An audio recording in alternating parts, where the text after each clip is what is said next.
Too often we miss out on golden opportunities to learn about the past, keeping in mind that our past connects us to our families, community, and country. The Baldwin County Commission, through its Department of Archives and History, is dedicated to bringing the past, the present, and the future together. Today, we will interview the Honorable Judge Tim Russell. It is our hope that through this interview, that each of you will reach out to other generations in your own families and communities to learn about the past. Because without the past, there is no future.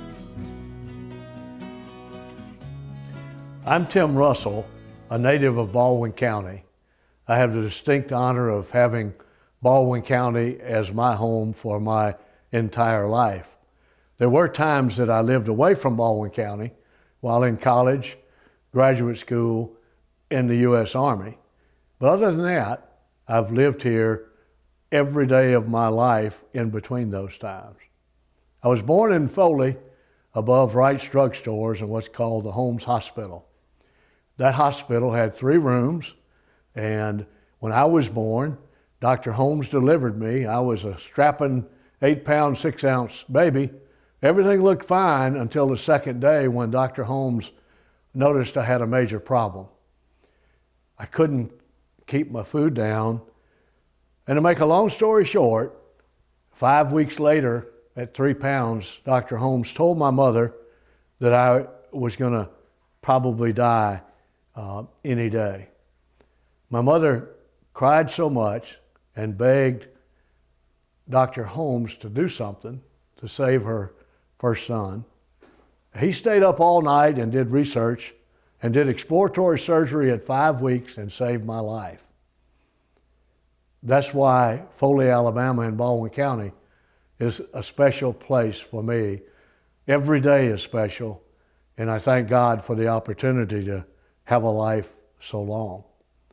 Growing up in Foley and Magnolia Springs, where I lived on the small family farm, of which we also had a sawmill and lumber company, I learned early in life the value of relationships, because all the farm families in South Baldwin County and those families that used my father's sawmill to get their lumber cut to build their barns and their houses, all were close in nature and enjoyed the companionship of each other and would trade off on different crops and different foods and any agricultural product.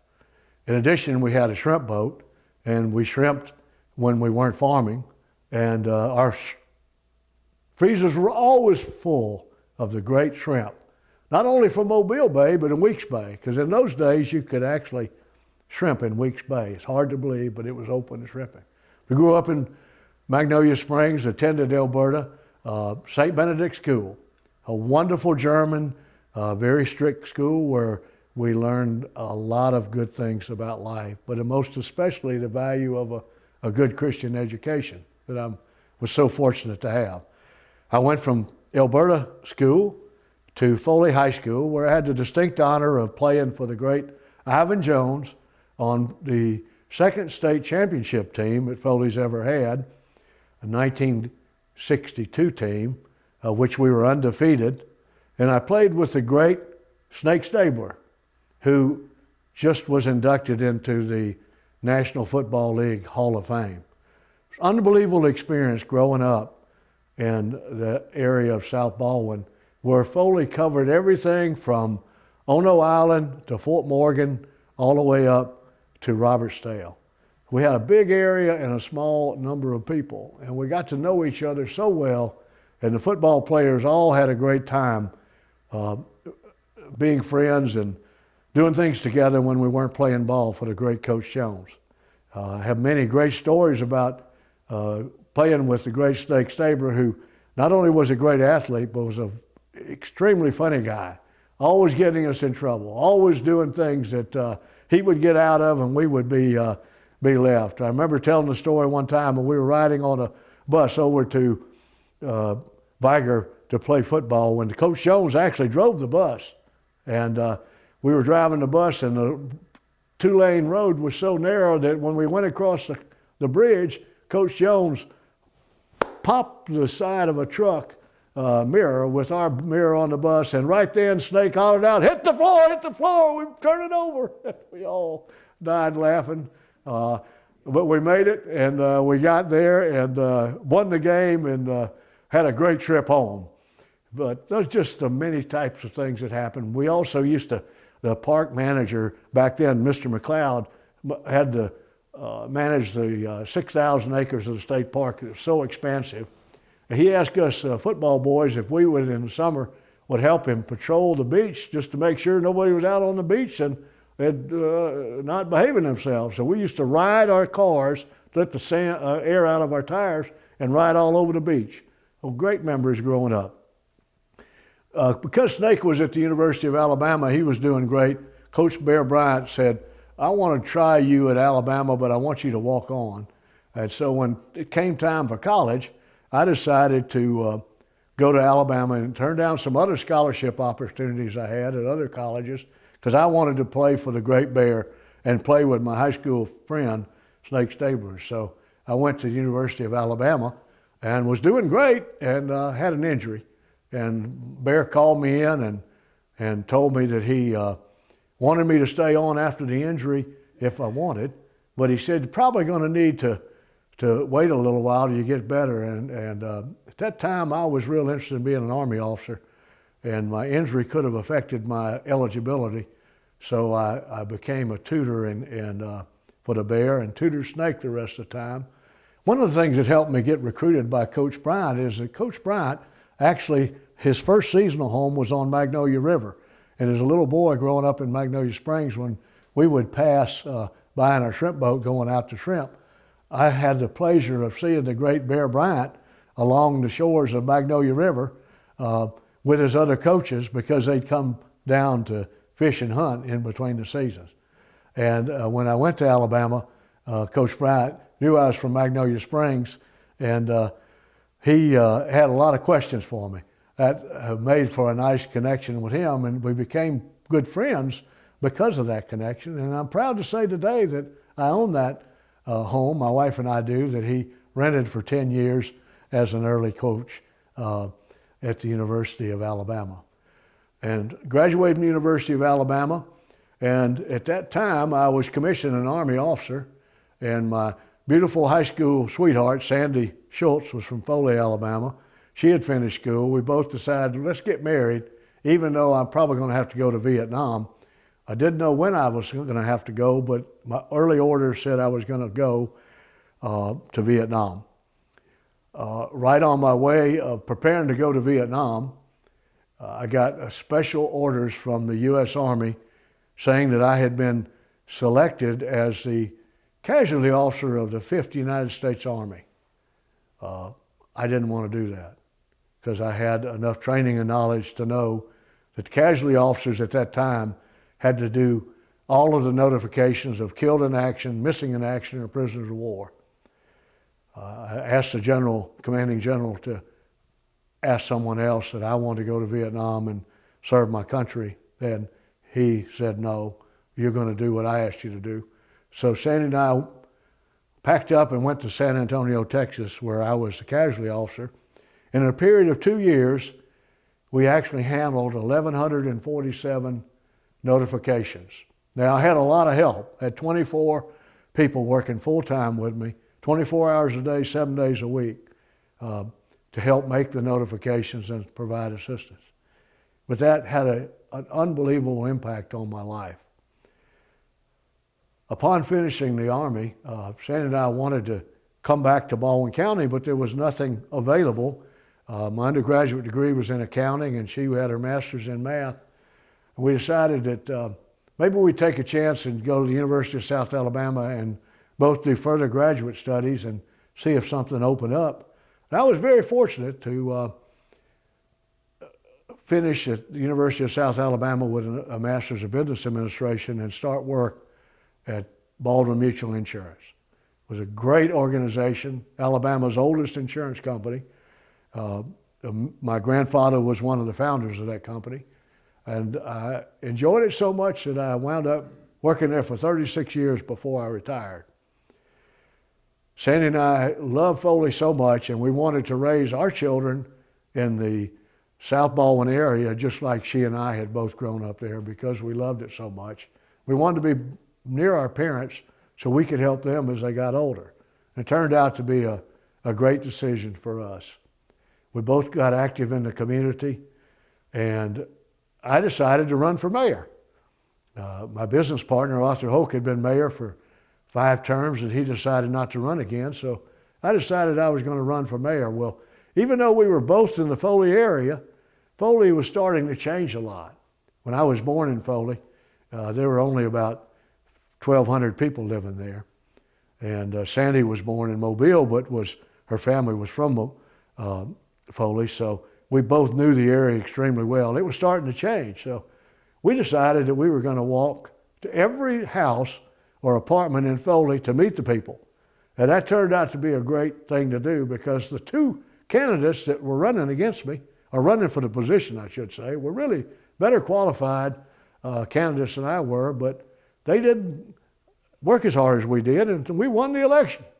And I got to be a mayor of Foley for 3 terms, and during those 3 terms, we were able to expand Foley's city limits, double its physical size, and when I left in my 3rd term to go with Governor Riley and his administration, we had actually, it's hard to believe, but tripled the size of Foley in those 10 years in population. Unbelievable growth. And this day, Foley is still growing at a rapid pace. We raised our children in Foley. They all went to Foley High School. We're very fortunate. Great educational system that they went through, because they all 3 were fortunate enough to win full academic scholarships, all 3 of them, to the University of Alabama to start their careers.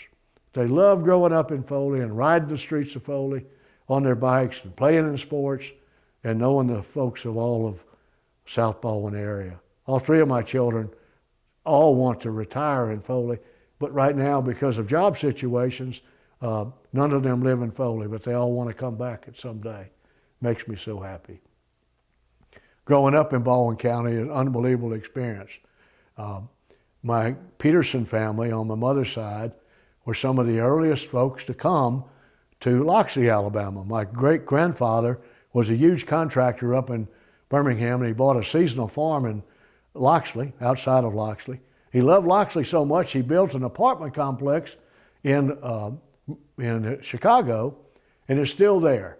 And he named it Loxley, and on all 4 sides of the building, carved in stone, is Loxley. Might be the only city from Alabama that has a building named for it in Chicago. Who knows?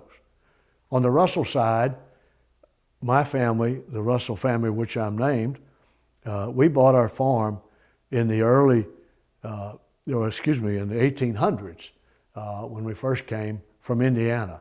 And that family farm is in its 7th generation of ownership, and we still owned by mostly all family members. We rent it out now, though. We don't farm it ourselves, but we still have it. And very fortunately, on my Italian side, my Bertinelli family was one of the earliest families in the Daphne area.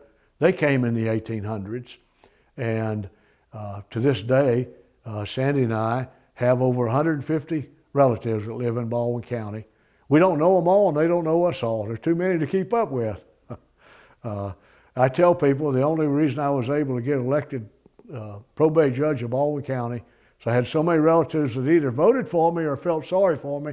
They were hoping I'd get a job. So it paid off, and I've been the probate judge of Baldwin County, and then I'm in my 2nd term about to expire, because as a judge in Alabama, you can't run beyond 70, and I'm going to reach that magic age someday, and I plan to stay in Baldwin County and continue to help Baldwin County in any way that I can. Sandy's family came in the early 1900s on both sides, part of hers from Monroe County and the other part from Illinois. So she has 2 of the older families also, the Schultzes and the Thompsons. So between the 2 of us and those 5 historic families in Baldwin County, we're very fortunate to have seen this great county grow to be an unbelievable bastion of success. It's unbelievable what's happening in this great county, and its leadership and its citizenry and the things that that take place here, the job opportunities, the education opportunities, just go on and abound and abound and abound. So I love this county. I was born in Foley. I plan to be buried in Foley in the family plot. And so my days have been very blessed to be in the greatest county of Alabama. When I was a boy, my aunt dated John Snook. And John Snook owned the Gulf Telephone Company. And he would take his mother and drive every morning up for midday either coffee or lunch at the Russell Cafe in Loxley, Alabama. Now they dated for 7 years and never married, but what gave me an opportunity was meet the wonderful John Snook. And one of the most interesting things that ever happened to me in life is when John Snook had the Nylon Army, and the CBS decided to do a 30-minute special on him outside of Foley near Magnolia Springs. Well, I was a young boy then and got around a lot, knew the area, and I snuck down and watched them film the Nylon Army because my friend, and my aunt's friend, John Snook, was the hero of that army. It's a great story. It's written up in many areas, but I just will never forget all the CBS crew writing about this Nylon Army, which he had set up during the Bay of Pigs potential invasion. He was afraid that the Cubans, through Castro, were going to bomb and come ashore in Gulf Shores, Alabama, and take over our country. So he used the women in the phone company and trained them to fire weapons and carry weapons with them in the telephone trucks. And one of my greatest opportunities was one of my classmates' friend, mother that worked there, actually had the opportunity to, in firing, John let her shoot a cigar out of his mouth at about 50 steps away. It was unbelievable that that could have happened in Baldwin County. I think about how unusual that was. The other thing I think about growing up in Baldwin County are the natural disasters and how our people would come together. Hurricane Frederick hit in 1978 and demolished a great part of South Baldwin, did tremendous damage. And the people came together like you wouldn't believe to help one another. At that time in 1978, there was only one condominium project on West Beach. Had 32 units, was shaped like a U, and that's where the Senator Allen actually died when he was visiting down there in the late 70s before the hurricane. But I think about how few buildings were down there, but how much destruction occurred. If that same hurricane were to hit today, I know the families would all come together. Some of my happiest moments are coaching Little League baseball and soccer and track. I got the opportunity to coach all three of my children. They were all involved in sports. They all loved the sports program. Sports have been a big thing in Baldwin County most of our lives, and I just love the sports athletes that Foley's turned out, like my Snake Staber, who was in the NFL Hall of Fame, in which Sandy and I just went up for his induction. Wish we had people come all over the United States to honor him and would talk about learning about Baldwin County and Foley, Alabama, from the opportunities of watching him play in the NFL all of those years. The citizens of Foley and Baldwin County are loving and caring people. Baldwin Countyans are very devoted in spirituality. In Baldwin County, we have every major religion recognized, and our churches are full on every Sunday morning. You drive around in Stockton or Bay Minette or Fort Morgan or Summerdale, the churches are going to be full. We have a strong church-growing group of folks. I think that makes for a great county, and that's been a fundamental part of our county.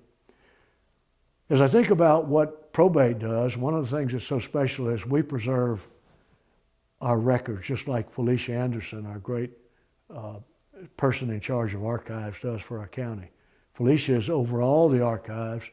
Our part of that are the recording records, in which we have records recorded since 1798 in probate court. That's why our seal shows the county in 1798. Now, there wasn't a county in 1798, but there was a court, and that court represented the filing of records. And to look back at some of those old records in 1798 that we have, and to see how handwritten wills and deeds were done compared to now where everything's done electronically and recorded. Felicia has all those in her archives. I hope all citizens in Baldwin get an opportunity to go by and visit that great resource that we have. One of the things that was interesting too about growing up in Baldwin County, if there was a death in the family, how people would turn out to bring food and flowers and things like that. In a lot of cases, help even dig graves. I always remember my grandfather's funeral.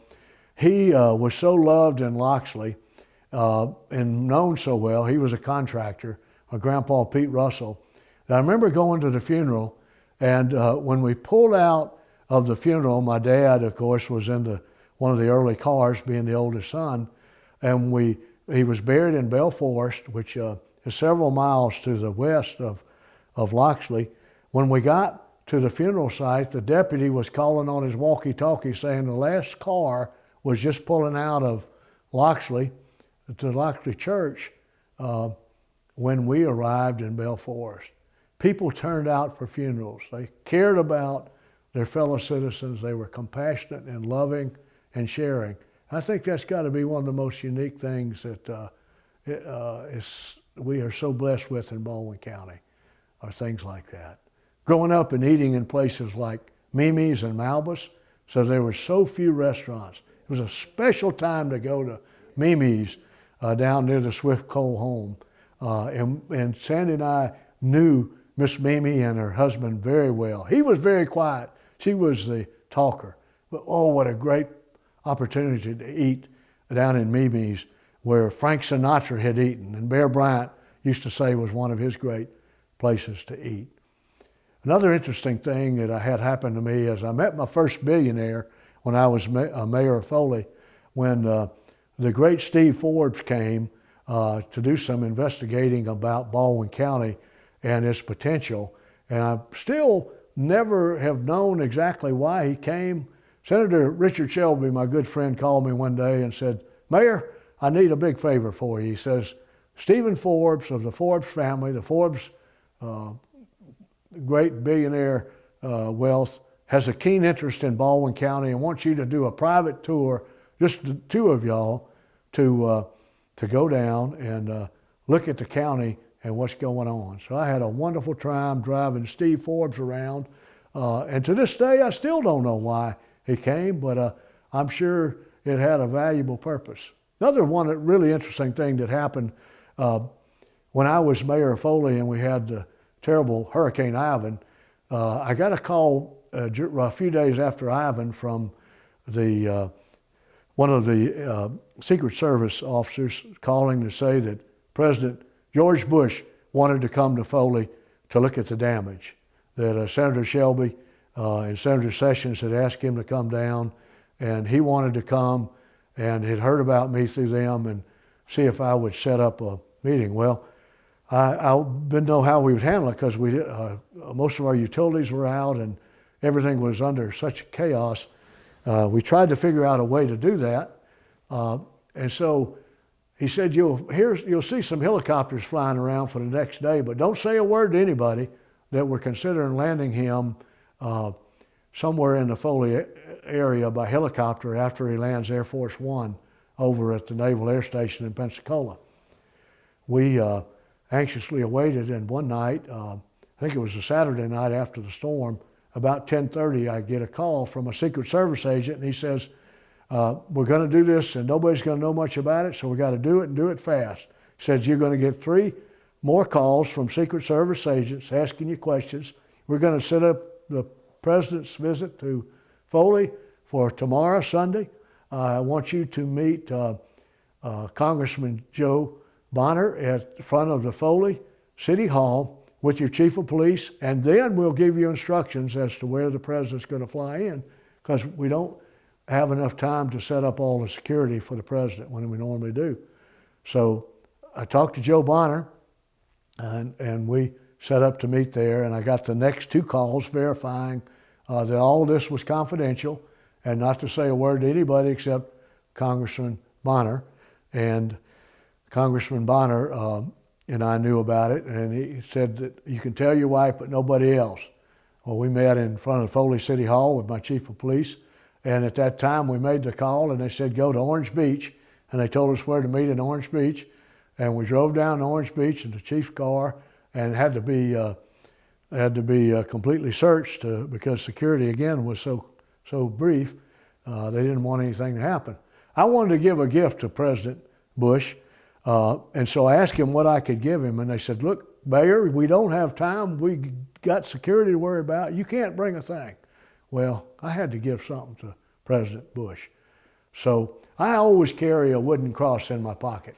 They're made by a friend of mine from the woods of Baldwin County, and he hand carves them. I have one in my pocket today because I know if I've got this cross with me, I'm probably going to be safe. So I had a cross like this in my pocket that I had during Hurricane Ivan, because I was up all night for 2 nights. I was scared to death. I stayed during the hurricane. I was afraid to death of the injuries and damage that might occur. So I knew that they wouldn't know what I was doing. So when we went down to be briefed, I emptied my pockets, and the cross was there. So he just looked at it, and he didn't think anything about it. It was just like this one. So we drive up then, and we drive to a location from where we were staged to a location. And we drive up, and we had just been there just a few minutes, and this big limo comes up, and out of the limo pops President Bush, and he says, "Hey, Mayor Russell, how you doing?" Well, he had met me before, but I'm sure he didn't remember me. Well, Joe Bonner popped out, and he said, "Hi, Congressman Bonner, how you doing?" Well, out of the other side of the car popped out Senator Sessions, and Senator Sessions is my good friend, and he had told him that was me. So he came up to me, and we were talking. He put his arm on my shoulder. Secret Service seemed a little nervous about that, and he says, "I'm concerned about you and what all's happening." He said, "What are you going to do?"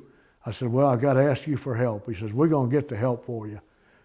I said, "Mr. President, I want to do something for you." He says, "What's that?" I said, "I want to give you a little gift." And he said, "What's that?" And I pulled the cross out of my pocket and handed it to him, and he teared up. He said, "That's the greatest gift you could give me." To this day, I understand that cross is in the museum. Haven't been able to see it. Haven't been able to get out to his museum. Been to his father's museum. But to have the President of the United States so humbly accept the gift of a wooden cross from Baldwin County, the woods of Baldwin County, to me is one of the significant things that's happened in this county. As judge of probate in Baldwin County, it's just an unbelievable experience to give back to the many families that we have, because we have the largest probate operation in the entire state. Even though we're not the largest in population, we do so many things in our probate court that other counties don't do, other large counties. For example, we do all the car tags. We have over 265,000 car and truck tags in Baldwin County. Unbelievable for a county that only has 205,000 people. We're blessed. Obviously, there are more cars and trucks than there are people. But I do a lot of statistical analysis and tell people when I make speeches about Baldwin County that all 50 states are represented in Baldwin County, and we have 19 countries represented. There's probably more than 19, but there are 19 that I know that we sell car tags to, and these are citizens now, maybe from Russia, from Germany, from Italy, from Spain, from Mexico, that have come and become citizens and are full-time living here and now have a vehicle, but they're natives of those foreign countries. I think that is really an interesting statistic. Also, per capita, Baldwin County generates more tax per citizen per capita than any other county in the state by far. Even though we have the lowest property tax in the state of Alabama by counties, and an interesting thing too, recently I found out that we have the second lowest property tax in the United States of counties over 100,000, except for one county, second only to one county in Delaware. Kind of tells you a lot about our tax system. We are become the exciting area for retirement. In Baldwin County, if you live in Baldwin County, there's a 30% chance you were an Alabamian by birth. You might have gone off to college or the military and come back home. If you live in other parts of Alabama, there's 70% possibility of being an Alabamian. We're flip-flop. Most of our growth now are from these other states where people are coming to flock in and enjoy the beauty of this great county. And why are we coming to Baldwin County? Because they love our people, our diverse citizenry. We had 17 nationalities develop Baldwin County, as I understand it. And we could go on for several minutes and talk about those, but the ones that pop in my mind right away in my own family are my wife's family was German, and the German community of Alberta, my family Italian, and the Italian community of Daphne, and the English community, and the Swedish community, and we go on and on and on of all the communities throughout this great county. 17 diverse citizenry groups that have come. But we're a county of opportunity, a lot of economic opportunity to start new businesses and grow new businesses. We just have the announcement of the $500 million development that the wonderful Indians that we associate with in Atmore are building in Foley, and what that's going to mean for our economy. But Foley is down in South Baldwin, where I grew up, is where I know so much about growing up, but also as a boy, because my father had a sawmill and lumber company, we cut timber all over Baldwin County. I would go with the log trucks and things and see the parts of the county so rural in the early 50s and 60s when I grew up, which now is loaded with homes. It's just, we're growing at a tremendously rapid rate.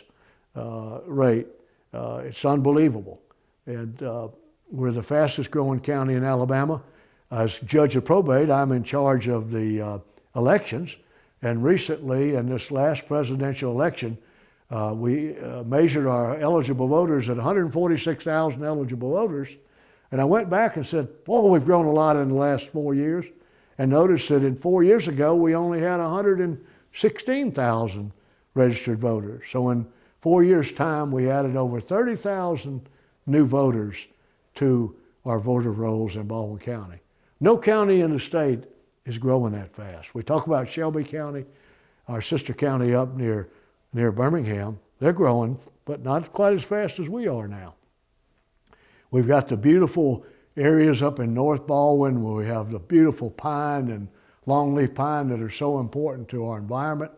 And the courthouse, the mainstay of our government in Baldwin County, is right here in Bay Minette, and the wonderful communities near Bay Minette of Stapleton and Stockton and all the areas like that to support our county and provide so many wonderful workers for our county government. And as we move further to the south, we move into Loxley, which could be one of the largest cities in the county at some time, with all of their expansion and all of the potential in the triangle with development of new construction. We come on down to Robertsdale, which is often by many considered the hub city, even though it's further south in the very center. It's considered the hub city, and all of the new things that are happening there. And you come right on down and Foley and Gulf Shores and Orange Beach, and you go through beautiful Summerdale, the small community that's just rock solid as you go along, and you go over to the Eastern Shore and you enjoy Fairhope and Daphne and Spanish Fort that's providing all these great athletic teams. It's just phenomenal what all is happening. As judge of probate, I can give back to our citizens, and that's what I enjoy doing so much. Because we handle so many personal issues, like all the adoptions, all the mental commitments, all of the estates, all of the guardianships, in which our families are at a time in their life where they need help from the court system to provide them the services and the legal opportunity to move forward with what's needed. It's just an unbelievable opportunity. It's a mountaintop experience. I think I got the best job in the whole county. And I wouldn't trade it for anything in the world. But Baldwin is just so special. I'm only limited in talking about it because of time. So I wish I could go on and on and on, but time is coming to an end. Thank you.